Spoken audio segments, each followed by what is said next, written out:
সমস্ত গুরুত্বপূর্ণ আপডেট সবার আগে পেতে এখনই ভিডিওটিতে একটি লাইক করুন আর চ্যানেলটিকে সাবস্ক্রাইব করে পাশের বেল আইকনটি প্রেস করে নোটিফিকেশন অল করে রাখুন। আর ইতিমধ্যে যারা চ্যানেলটিকে সাবস্ক্রাইব করে রেখেছেন তাদেরকে অসংখ্য ধন্যবাদ।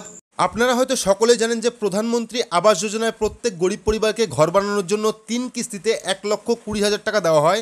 কিন্তু অনেক পরিবার আছে যারা ঘরের জন্য আবেদন করেও কিন্তু এখনও পর্যন্ত ঘর পাননি। তো আজকের এই ভিডিওতে আপনাদের খোলসা করে বুঝিয়ে দেবো যে কোন রেশন কার্ড থাকলে আপনারা সরকারি ঘর পাবেন এবং সরকারি ঘর পেতে কোন কোন ডকুমেন্টের দরকার, আর সরাসরি আপনি নিজেই কীভাবে সরকারি ঘরের জন্য আবেদন করতে পারবেন তার সম্পূর্ণ বিস্তারিত কিন্তু এই ভিডিওতে থাকছে। তো আশা করছি ভিডিওটি শুরু থেকে শেষ পর্যন্ত অবশ্যই দেখবেন, ভিডিওটি শেয়ার করবেন আর চ্যানেল নতুন থাকলে অবশ্যই চ্যানেলটিকে সাবস্ক্রাইব করে পাশে রাখা বেল আইকনটি প্রেস করে নোটিফিকেশন অল করে রাখবেন এইরকম নতুন নতুন ভিডিওর আপডেট সবার আগে পেতে। তো চলুন শুরু করি। তো এখানে দেখতে পাচ্ছেন প্রধানমন্ত্রী আবাস যোজনা কী এবং কোন রেশন কার্ড থাকলে আপনি আবেদন করতে পারবেন। তো এখানে কী লেখা আছে, এটি একটি সরকারি প্রকল্প যে প্রকল্পে আগে নাম ছিল ইন্দিরা আবাস যোজনা। এই প্রকল্প চালু করেন প্রধানমন্ত্রী রাজীব গান্ধী 1985 সালে। তবে 2015 সালে কিন্তু এই প্রকল্পের নাম পরিবর্তন করে রাখা হয় প্রধানমন্ত্রী গ্রামীণ আবাস যোজনা, যেটাকে PMGAY বলে। তো এসসি ও এসটি ও সংখ্যালঘু সম্প্রদায় এবং বিপিএল তালিকাভুক্ত যারা আছেন তারা কিন্তু এই ঘরের জন্য আবেদন করতে পারবেন। এই প্রকল্পে আবেদন করলে বাড়ি তৈরির জন্য কিন্তু সরাসরি 1,20,000 টাকা পেতে পারেন। তো তারপর দেখুন আবেদনের জন্য শর্তাবলী ও নির্দেশাবলী। তো আবেদন করতে কী কী লাগবে এখানে দেখুন, প্রথমত আপনি যদি এই প্রকল্পে আগে থেকে টাকা পেয়ে থাকেন তাহলে কিন্তু আর আবেদন করতে পারবেন না, এবং একটি পরিবার কিন্তু একবারই আবেদন করতে পারবে প্রধানমন্ত্রী আবাস যোজনার জন্য। দ্বিতীয়ত কী আছে, আপনি এবং আপনার পরিবারের কেউ যদি বিপিএল তালিকাভুক্ত বা বিপিএল কার্ড থাকে তাহলে কিন্তু আবেদন করতে পারবেন। তৃতীয় নম্বরে আছে পরিবারের বাৎসরিক আয় 1,00,000 টাকার কম হলে তবেই কিন্তু আবেদন করতে পারবেন।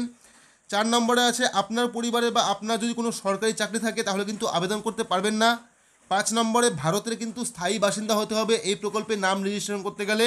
তো এবার দেখে নেব আবেদনের জন্য কি কি ডকুমেন্ট লাগবে। তো এখানে দেখুন প্রথমত পরিচয়পত্র হিসাবে ভোটার কার্ড বা আধার কার্ড বা ড্রাইভিং লাইসেন্স যে কোনো একটি জেরক্স কপি কিন্তু দিতে হবে। দ্বিতীয়ত বিপিএল কার্ড বা BPL ration card AAY SPHH PHH RKSY 1 থাকলে কিন্তু আপনি আবেদন করতে পারবেন। অর্থাৎ যদি আপনার কাছে বিপিএল কার্ড থাকে বা AAY অর্থাৎ অন্তর্দয় অন্নপূর্ণা যোজনা কার্ড, SPHH PHH বা RKSY 1 রেশন কার্ড থাকে সেক্ষেত্রে কিন্তু আপনি আবেদন করতে পারবেন। APL বা RKSY 2 রেশন কার্ড থাকলে কিন্তু আপনি আবেদন করতে পারবেন না। 3 নম্বরে কী আছে, স্থায়ী বাসিন্দা সার্টিফিকেট কিন্তু দিতে হবে। অর্থাৎ আপনি যে পশ্চিমবঙ্গে বসবাস করছেন বা ভারতে বসবাস করছেন সেই জন্য কিন্তু আপনাকে একটি স্থায়ী বসবাসের সার্টিফিকেট কিন্তু দিতে হবে। তো 4 নম্বরে কী আছে, বাৎসরিক আয়ের সার্টিফিকেট অর্থাৎ ইনকাম সার্টিফিকেট কিন্তু দিতে হবে আপনাকে। ব্যাংক অ্যাকাউন্টের পাসবুকের জেরক্স কিন্তু আপনাকে দিতে হবে।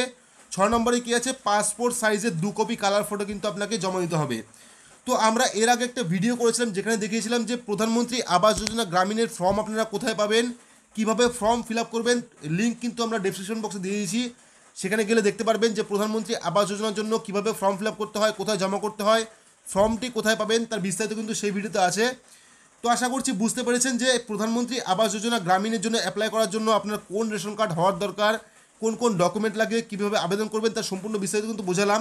তো আশা করছি ভিডিওটি ভালো লেগেছে, যদি ভালো লাগে তাহলে অবশ্যই একটি লাইক করবেন, চ্যানেলটিকে সাবস্ক্রাইব করে পাশে রাখা বেল আইকনটি প্রেস করে নোটিফিকেশন অল করে রাখবেন এইরকম নতুন নতুন ভিডিওর আপডেট সবার আগে পেতে। তো আজকের মতো এটুকুই, ধন্যবাদ।